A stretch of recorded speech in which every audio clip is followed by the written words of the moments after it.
My child, I watched you pass the hardest test. You did not know it was a test. That is what made it so holy.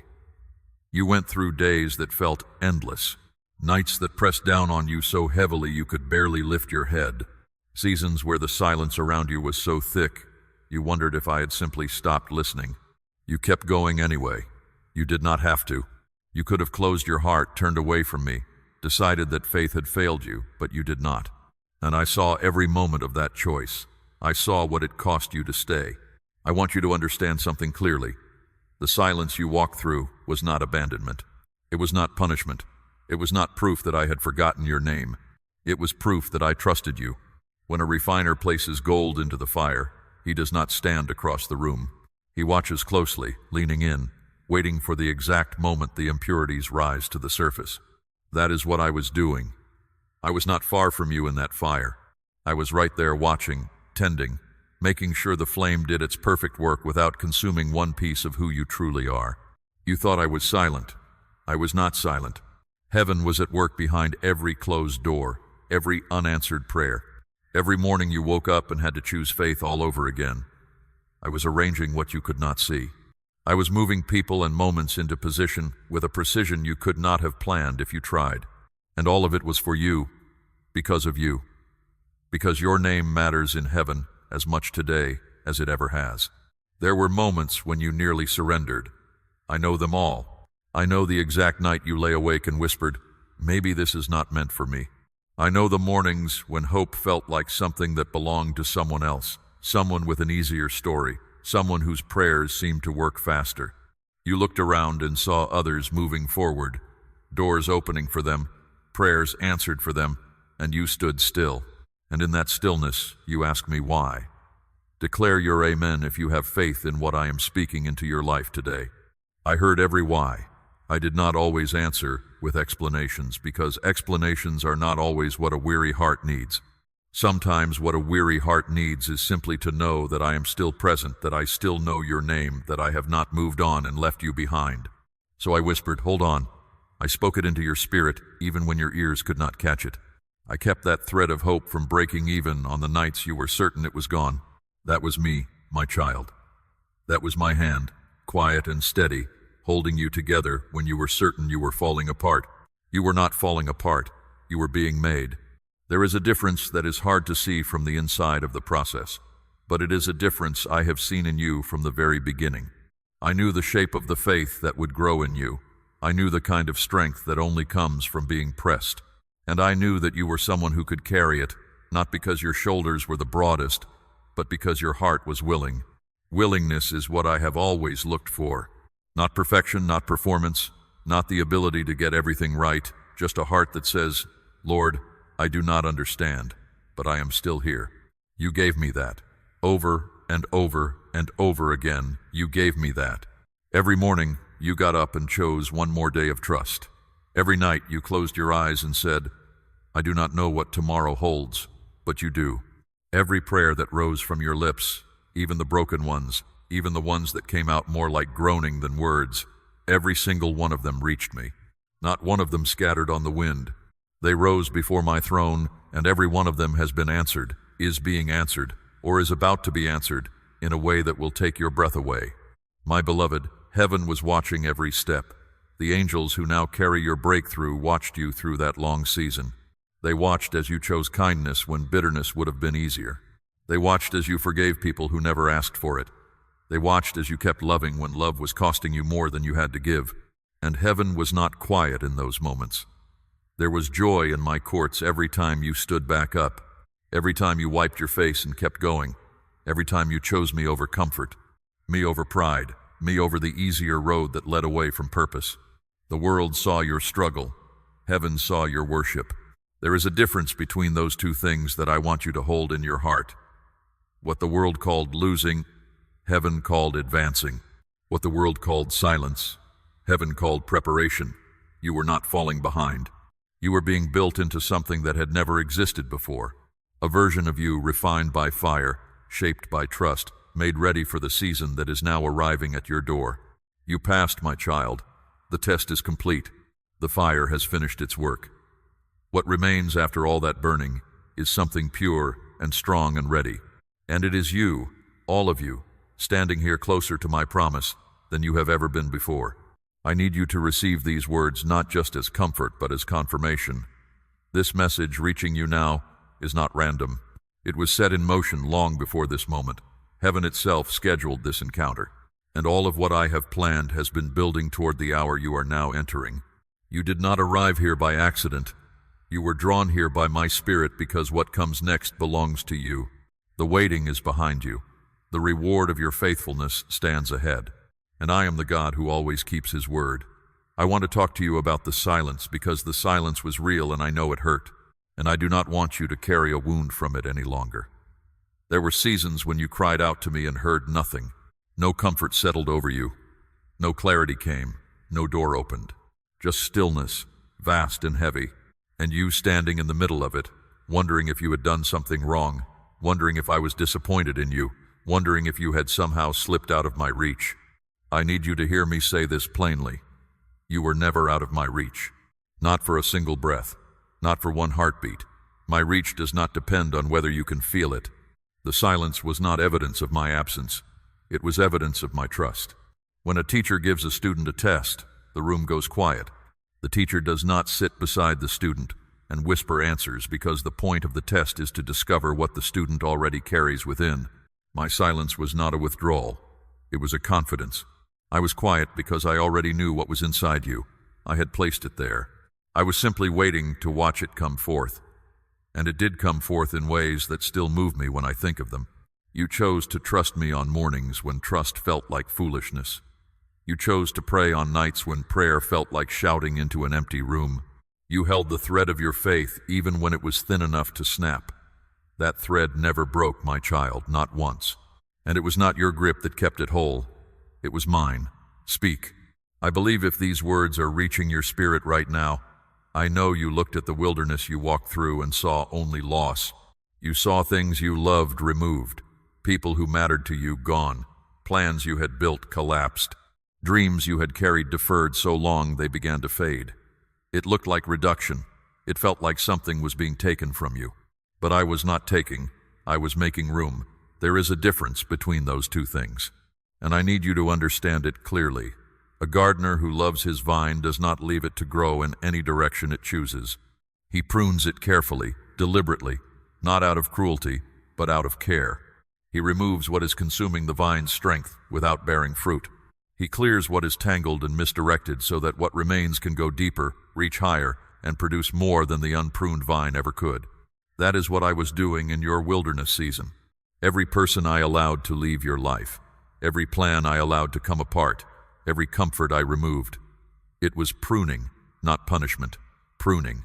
Some of the people I allowed to step away from you were never meant to travel your whole road with you. They were appointed for a season, and when that season closed, I closed the chapter. Not because they were your enemies, but because where I am taking you requires a different kind of companion. Some of the plans that fell apart would have trapped you in a place I was calling you to leave. Some of the opportunities that closed looked like rejection, but were actually redirection. I was not narrowing your life. I was straightening the path in the wilderness. I was also doing something that could not be done in abundance.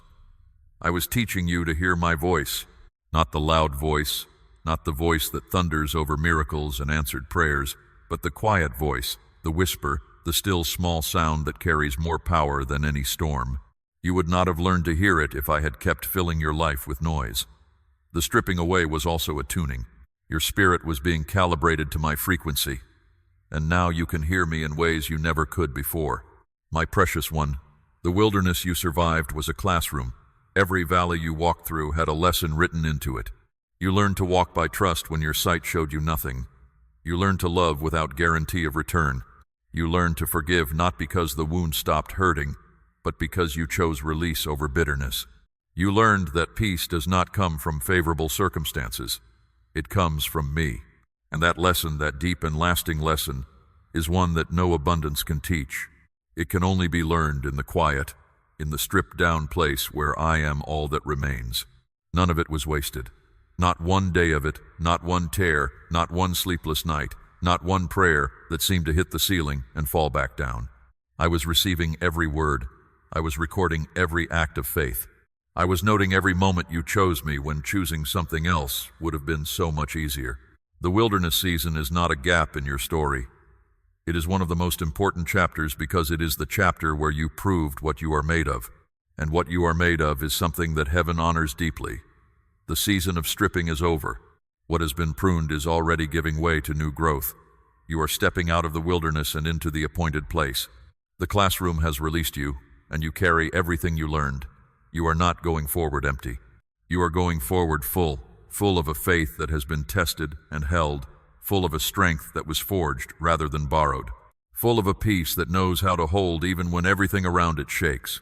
I am proud of you, my child, not in the way the world uses that word, but in the way a father looks at his son who has walked a hard road and arrived on the other side of it, still standing, still believing, still mine. That is what I see when I look at you now.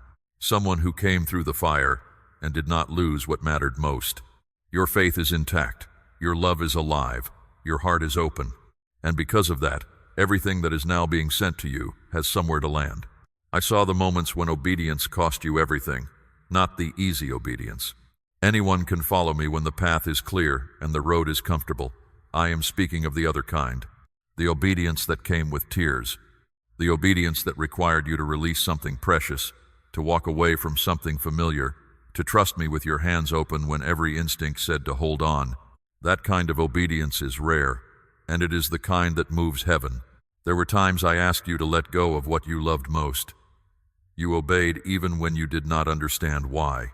You released it with trembling hands and a breaking heart, and you said, "Lord, I do not see what you are doing, but I trust you." That surrender was not weakness. It was warfare. It shook the unseen realm because obedience born from love, not from obligation, not from fear, but from the genuine choice to trust me above all else. That kind of obedience carries weight in eternity. I saw you forgive people who had wounded you deeply, people who never apologized, people who may never understand what they took from you, and yet you chose to release them. You did not do it because it was easy. You did it because you chose me over bitterness. That forgiveness was holy, my child. The enemy wanted that wound to fester. He wanted the offense to take root in your heart and grow into something that would poison your future, but you refused him. You opened your hand and let it go, and in that moment, chains fell off your destiny that you could not even see were there. My child, I am asking you to place a portion of what you have, something of real weight, upon the altar of this work as gold laid on the scales of this calling. Let it be a seed sown into deep water, an offering set on stone, not held back in fear.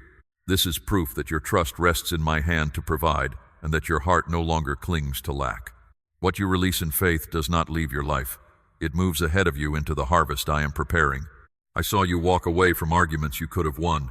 I saw you stay silent when you could have defended yourself loudly and publicly.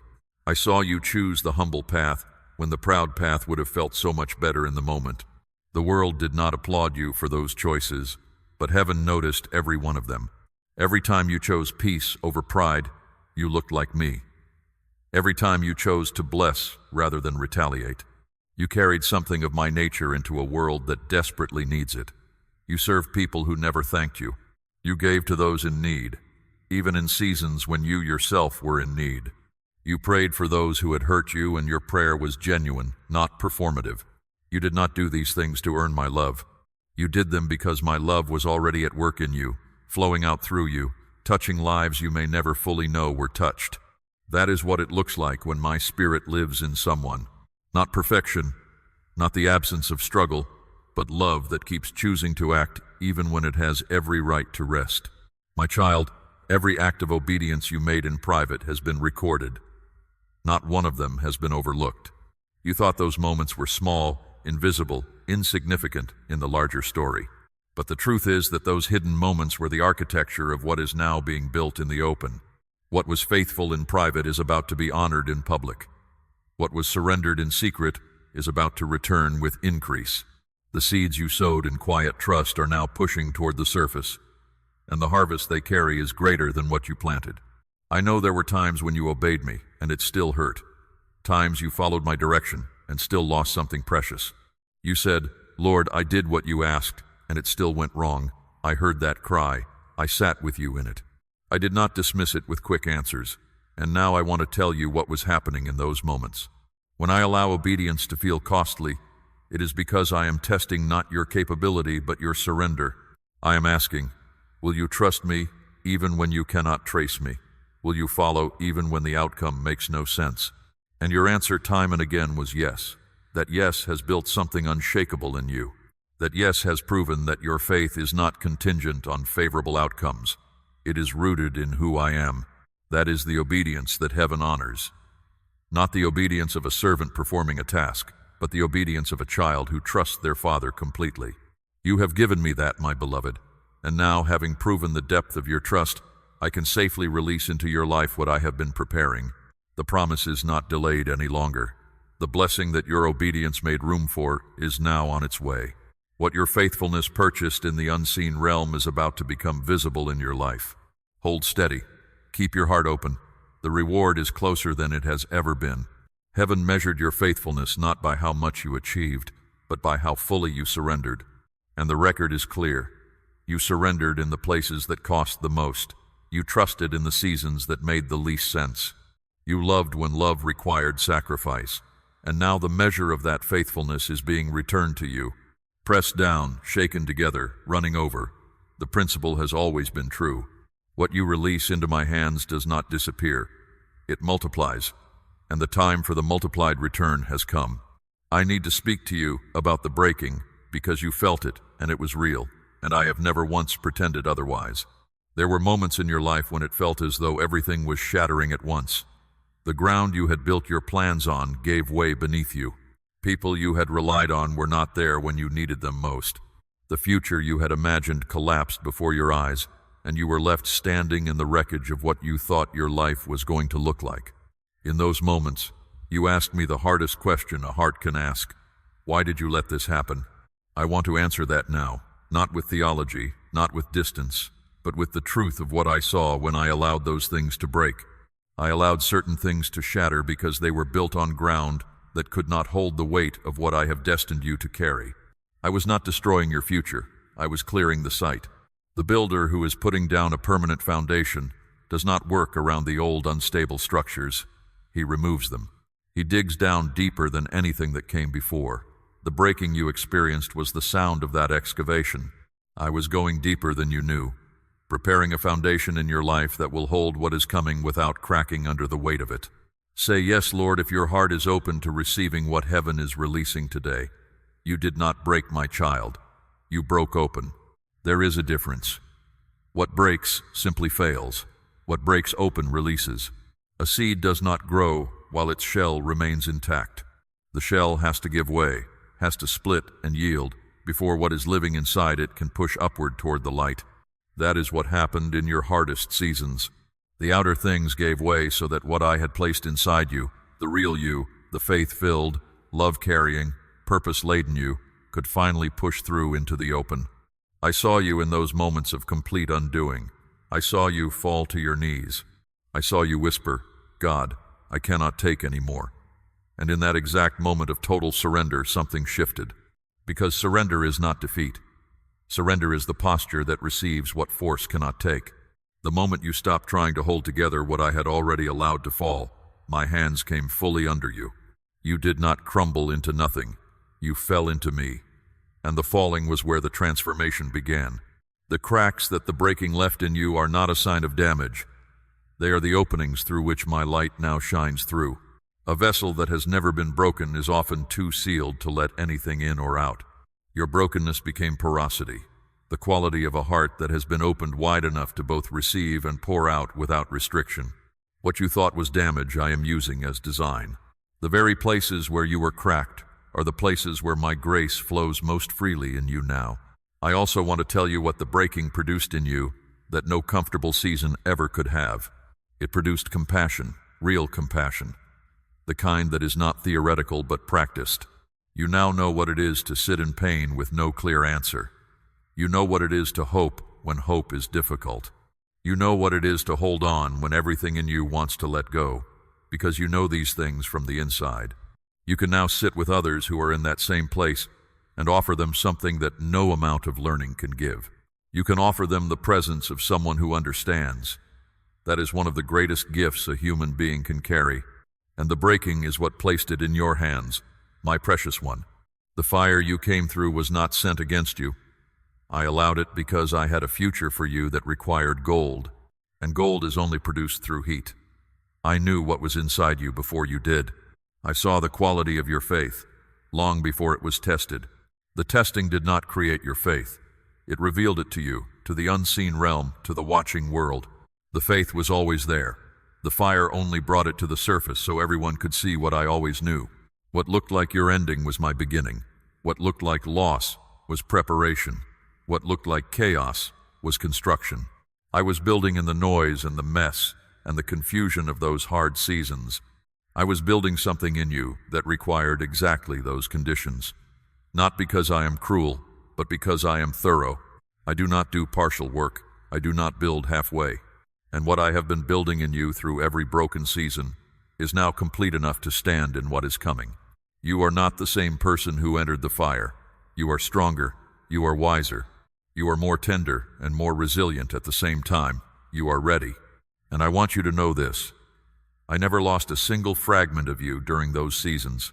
Not one piece of who you are went missing. There were moments you felt scattered, as though the person you used to be had been broken beyond gathering. But I was gathering every piece. I held them carefully the way you would hold something irreplaceable. And I was not just gathering and holding. I was restoring, piece by piece, quietly and with great care. I was putting you back together, not as you were before, but as you were always meant to be. The version of you that emerges from this season is not a lesser version. It is the truest version, the one I designed before a single day of your life began.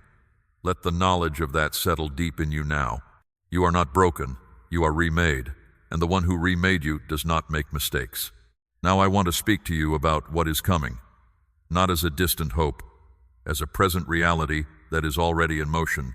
You have prayed prayers over your life that you eventually stopped saying out loud, not because you stopped believing them entirely, but because the gap between the prayer and the answer grew so long that speaking the prayer again began to hurt. So you carried it quietly inside in the place where hope lives when it is too tender to be exposed. I know that place. I have been speaking into it even when you could not hear me, and what I have been speaking is this. I have not forgotten. The promise is still alive, and the hour of its fulfillment has arrived. Something has shifted in the heavens over your life. The season you have been standing in is changing. What was still is beginning to move. What was sealed is beginning to open. What was held back is being released. I am the God who commands seasons, and I am commanding this one to turn. The long winter that tested your endurance is giving way. The ground that looked frozen and bare is warming beneath the surface. You cannot see it yet with your natural eyes, but life is returning. Movement is beginning. Your breakthrough is not a distant hope on the horizon. It is close. It is coming toward you even now. I am sending it through the hands and hearts of those I have already moved into position right now. As you receive these words, someone is being stirred to think of you. Someone is being prompted to reach out, to open a door, to speak your name in a room where it needs to be spoken. They may not fully understand why the thought of you has come so strongly, but I am the one moving them. I arranged this. I have been working through people, through moments, through circumstances that have seemed unrelated to your prayer, to bring the answer to you in a way that leaves no question about who orchestrated it. State, I trust, if you believe this word belongs to your life today. The surprise I am releasing over you is not small. I do not do small, when the faith has been great and the waiting has been long.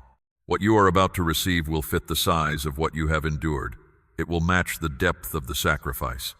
It will carry the weight of the prayers that rose from your lips across every hard season.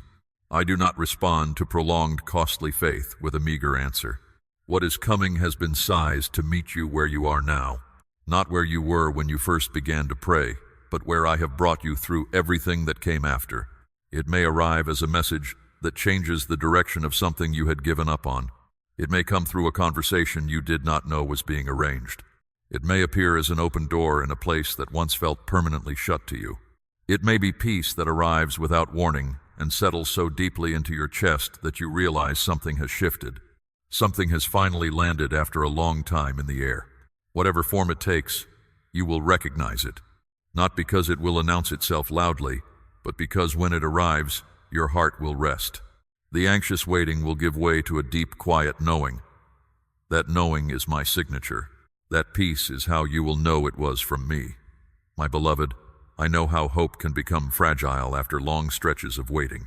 I know how the heart builds protective walls around itself, how it learns to expect little in order to avoid being hurt again. And I want to speak gently but clearly into that protection. Now lower the walls, my child. Let your heart be open again. Not naively, not without wisdom, but open to me. Open to receive what I am bringing. A closed heart cannot receive what an open heart can hold. The very place you have been guarding most carefully is the place I am trying to reach with what I have prepared. The tears you cried in secret have watered something. That is the principle of sowing and reaping. And it does not only apply to ground and seed. It applies to prayer and promise, to faith and fulfillment. Every tear you cried in private over these desires, these longings, these hopes that seemed too persistent to release, those tears were seeds. They went into the ground of your waiting, invisible, seemingly lost. But I do not let holy tears fall and disappear. I gather them, I plant them, and what grows from them surpasses anything the human eye could have imagined lying there in the dark. What you prayed for in secret is now appearing in sight. What you carried in faith through every silent season is now pushing through the surface. The answer is not coming from the direction you necessarily expected. I rarely come from the direction of human expectation, because my ways are not your ways and my paths are higher than any road you would have mapped out yourself. But it is coming, and when it arrives you will see with absolute clarity that only I could have arranged this. The timing, the precision, the way it fits the exact shape of the need. It will bear my mark unmistakably. Breathe, my child. The breakthrough is in motion. Heaven is moving on your behalf. The season of release has begun, and what I set in motion does not stall. It arrives. I want you to notice the stirring in your spirit right now. That quiet aliveness that is rising in you as you receive these words. That is not your own excitement. That is my spirit confirming what I am speaking. Your spirit recognizes the truth when it hears it. And your spirit is saying yes to this word right now, because you know somewhere beneath all the waiting and all the questions that this is real, that I am real, that I have been real through every single day of the long season you have come through. And now the season turns, and now the blessing comes, and now you will see that every moment of the waiting was worth it. Let me tell you what this new chapter looks like, not in vague spiritual language, but as concretely as I am able to speak it to you now. Where there has been loss, there will be restoration. Not a lesser version of what was lost. Not a pale substitute that you have to convince yourself to be grateful for. Genuine restoration, full and overflowing. I am the God who restores. I do not patch. I do not replace with something cheaper. What I bring back comes with interest. What I return comes with increase. The years that felt like they were taken from you are not gone. They are being redeemed. And the redemption will be visible in ways that will make the people around you take notice and ask what happened to you. Where there has been closed doors, doors are now being opened. Not the doors you battered against in your own strength, but the right doors, the appointed ones, the ones that lead not just to relief, but to purpose. Not every door that closed on you was a denial. Some of them were protection. Behind some of those closed doors was something that would have consumed your energy, distracted your focus, or attached you to a season I was calling you out of. The door that would not open was doing you a service you did not have the vantage point to recognize. But now you will see it as the right doors swing wide. You will look back at the closed ones and understand. You will say, I see why. And you will be grateful. Where there has been confusion about the path ahead, clarity is coming. The fog that made every step feel uncertain is lifting. I am not asking you to see the full road from where you stand. I never show the whole journey at once because the whole journey seen at once would overwhelm rather than guide. I show the next step. The next step is becoming visible. Take it when you see it. Do not wait for the step after that to appear before you move. Trust the one step I am lighting and move forward on it. The one after will appear when you need it, not before. Because I do not waste revelation on steps you are not yet standing near. Where there has been relational pain and broken connection, healing is beginning. I am softening hearts that became hardened through hurt. I am opening lines of communication that closed in seasons of misunderstanding. Some of the people I am bringing back into alignment with you are ones you had quietly grieved. Some of what is being restored in this season are threads that seem so frayed they could not possibly be rewoven. But I am a weaver, and what I weave cannot be pulled apart. I do not promise that every relationship will return.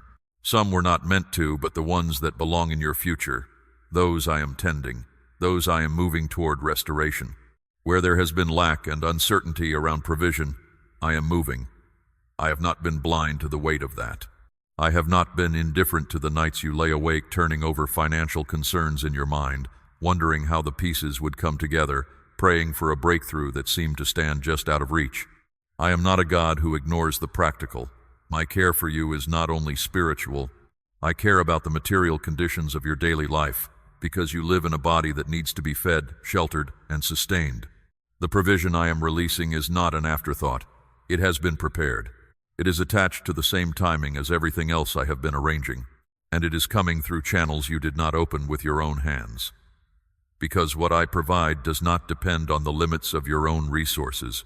My child, the peace that is settling over you now, the quiet calm that is beginning to replace the low hum of anxiety you have been carrying, that peace is itself a sign. I give peace as an advanced signal, a first fruit, a preview.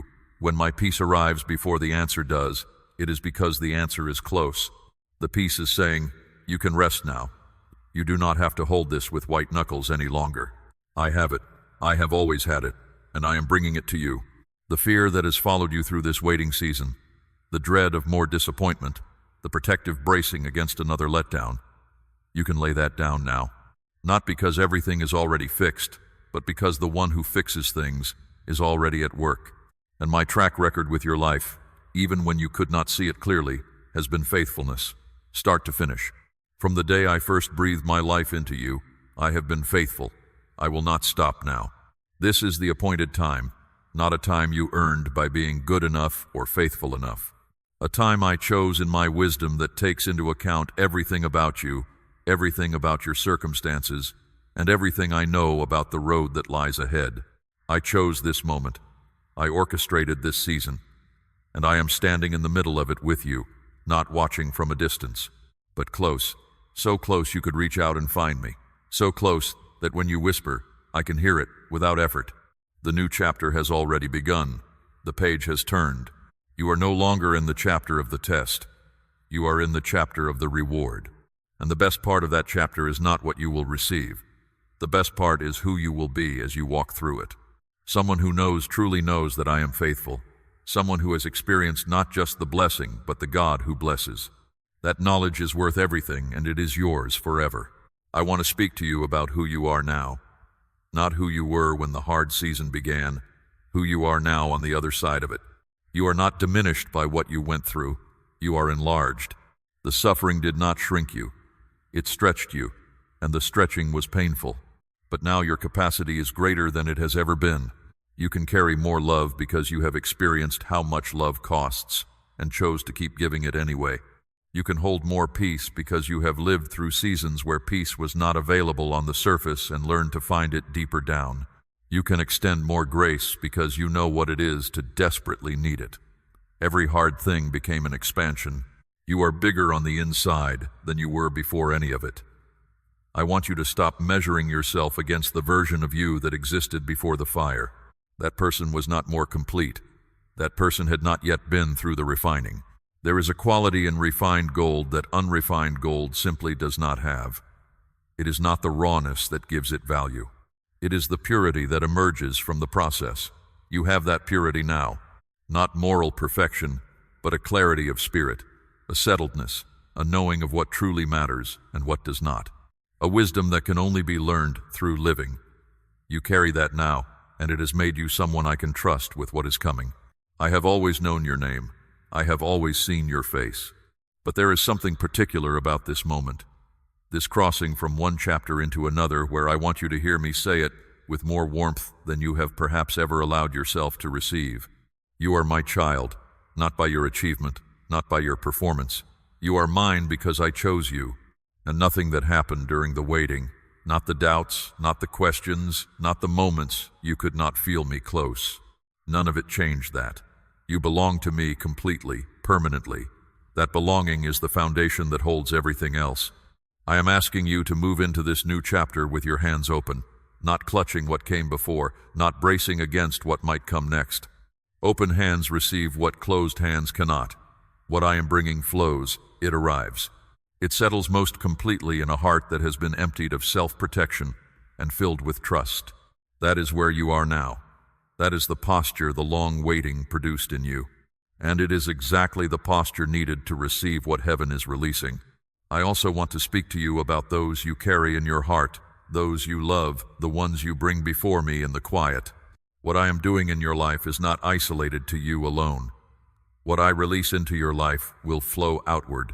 Those you carry in prayer will be touched by the same wave of my faithfulness breaking over your life right now. The breakthrough you receive is not just for your sake, though I would send it for your sake alone. It is also for those who need to see through your story that I still move. That faithfulness to me in the hard seasons is never, ever in vain. Your story is already a testimony. Every person who hears what I have done for you in this season will have their own faith strengthened.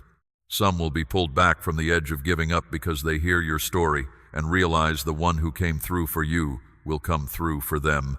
The full reach of what your endurance has made possible is greater than you can currently measure. But I see it, all of it. And I say to you, the weight of what your faithfulness has already produced in the unseen realm is extraordinary. My precious one, I am sending you into this new season with everything you need, not just provision and not just opportunity, though both are coming. I am sending you with the one thing that makes all the rest possible, my presence. I will be with you in the harvest, as I was with you in the planting. I will be with you when the doors open as I was with you when they were closed. My presence does not shift with your circumstances. It is the constant. Let it be your foundation. Let me be the ground you build on, and nothing that rises from that ground can be pulled down. I want you to know what I have been speaking into your life through every hard day, even when you could not hear it. I love you, not the idea of you exactly as you are. With every scar the journey left, with every question you still carry, with every hope that is still fragile and reaching. I love you with a love that did not waver once through the wilderness. A love that went in with you and is now walking with you out. That will never change. The hour has come. The appointed time has arrived. Everything I promised you is moving toward you right now. Watch for it. Keep your heart open. And when it arrives, let gratitude rise, because the God who brought you through the fire brought you out with a plan. And that plan is unfolding now. You passed the test. Heaven saw every moment of it. The angels who watched you choose trust in the middle of your pain are now carrying what your faithfulness purchased. They are not withholding it. They are delivering it. The same heaven that witnessed your tears is now releasing your reward. And the reward is calibrated to the cost of what you carried. Nothing about what is coming is small. Nothing about it is accidental. It has been measured and prepared and timed with a precision that only I can achieve, and it is yours. Heaven moves for you now. The long road is behind you, and the open country lies ahead. Declare, I receive this, if your heart is open and ready for what heaven is sending you today. We run on viewer support only. For exclusive member-only content, scan the QR code or see the pinned comment. God bless you.